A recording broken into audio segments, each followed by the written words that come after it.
అద్భుతమైన 10 హనుమాన్ స్వామి టెంపుల్స్ ఉన్నాయని మీకు తెలుసా? కొన్ని టెంపుల్స్ లో హనుమాన్ స్వామి నీళ్ళలో మునిగినట్టు మీసాలతో ఉన్నట్టు మనకు దర్శనం ఇస్తారు. ఒక్కొక్క ఆలయం వెనుక ఉన్న రహస్యం మరియు మీరు అక్కడికి వెళితే మీకు లభించే బ్లెస్సింగ్స్ గురించి ఈ వీడియోలో క్లియర్ గా చూద్దాం. మీకు హనుమాన్ స్వామి ఇష్టం అంటే జై శ్రీరామ్ అని కామెంట్ చేయండి. మొదటిది హనుమాన్ గర్హి టెంపుల్. ఈ గుడి అయోధ్యలో ఉంది. శ్రీరాముడి యొక్క జన్మస్థలమైన అయోధ్యను కాపాడడానికి హనుమాన్ స్వామి ఈ కొండపై వెలసారంట. అదే విధంగా అయోధ్యకి వెళ్ళిన ప్రతి ఒక్క భక్తుడు ఈ గుడికి వెళ్తారని చెప్తున్నారు. ఈ గుడికి వెళ్ళిన వారికి రామ భక్తి, మనశ్శాంతి, కుటుంబ సఖ్యత లభిస్తుందని నమ్మకం. రెండవది సలాసర్ బాలాజీ మందిరం. ఇది రాజస్థాన్ లో ఉంది. ఈ గుడిలో హనుమాన్ స్వామి మీసాలతో దర్శనమిస్తారు. ప్రపంచంలోనే మీసాలతో ఉన్న హనుమాన్ స్వామిని ఇక్కడ మాత్రమే చూడగలరు. ఒకప్పుడు రైతు పొలంలో ఉద్భవించిన ఈ స్వామి ఇప్పుడు కోట్లాది మంది కోరికల్ని నెరవేరుస్తున్నారంట. ఈ స్వామి మీ జీవితంలోని కష్టాలని తొలగించి ఆర్థిక లాభాలని కలగజేస్తారంట. మూడవది జకు మందిరం. ఇది సిమ్లాలో ఉంది. హిమాలయాల మధ్యలో ఉన్న ఈ ఆలయం దగ్గర 108 అడుగుల హనుమాన్ స్వామి విగ్రహం ఉంది. సంజీవని మొక్క కోసం వెతుకుతుంటే హనుమాన్ స్వామి ఇక్కడ ఆగారంట. ఇక్కడ వచ్చిన వారికి ఆరోగ్యం, ఉత్సాహం, దీర్ఘాయుషు ప్రసాదిస్తారంట. నాలుగవది నామక్కల్ ఆంజనేయర్. ఇది తమిళనాడులో ఉంది.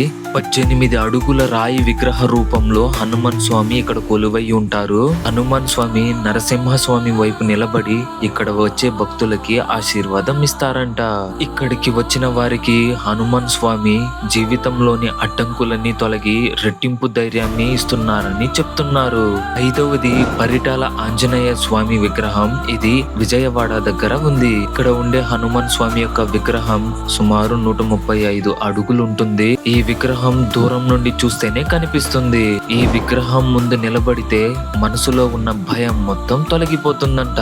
ఆరవది బడా హనుమాన్ మందిర్. ఇది ప్రయాగ్రాజ్ లో ఉంది. ఈ గుడిలో హనుమాన్ స్వామి పడుకొని ఉంటారు. గంగా ప్రవాహం వచ్చినప్పుడు హనుమాన్ స్వామి మునిగిపోతారంట. ఆ దృశ్యాన్ని కళ్ళతో చూస్తే చాలా అదృష్టమంట. ఈ గుడికి వెళ్ళొచ్చిన వారికి పాప విమోచనం, ఆత్మశాంతి దొరుకుతుందంట. ఏడవది నంగనల్లూర్ ఆంజనేయ టెంపుల్. ఇది చెన్నైలో ఉంది. ఇక్కడ స్వామివారి విగ్రహం 32 అడుగులు ఉంటుంది మరియు ఈ విగ్రహాన్ని ఒకే ఒక రాతితోనే ఏర్పరిచారంట. ఈ స్వామిని దర్శించుకుంటే ఉద్యోగ వ్యాపార విజయాలన్నీ కలిగిస్తారంట. ఎనిమిదవది సారంగ్పూర్ కష్టభంజన్ హనుమాన్. ఈ గుడి గుజరాత్ లో ఉంది. 54 అడుగుల విగ్రహంగా హనుమాన్ స్వామిని ఇక్కడ కష్టభంజన్ దేవుగా పూజిస్తున్నారు. ఇక్కడ పూజలు చేసినట్లయితే భయాలు, వ్యాధులు, చెడు శక్తులు దూరం అవుతాయంట. 9వది మౌనగిరి హనుమాన్. ఈ గుడి అనంతపురంలో ఉంది.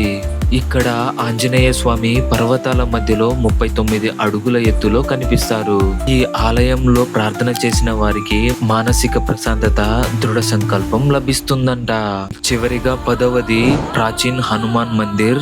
ఈ మందిర్ 300 ఏళ్ల చరిత్ర కలిగినది. 1964 నుండి ఇప్పటి వరకు శ్రీరామ్ జైరామ్ అనే జపం ఆగకుండా కొనసాగుతుందంట. ఇక్కడ వచ్చిన వారికి జీవితంలోని కొన్ని ప్రశ్నలకి సమాధానం మరియు ఆశీర్వాద భరిత జీవితాన్ని ఇస్తారంట. హనుమాన్ స్వామి ఎక్కడ ఉన్నా ఆయన శక్తి మనలోనే ఉంది. మీరు ఏ ఒక్క మందిరాన్నైనా దర్శిస్తే ఆ రోజే మీ జీవితంలో మలుపు తిరుగుతుంది. జై శ్రీరామ్, జై బజరంగ్ బలి.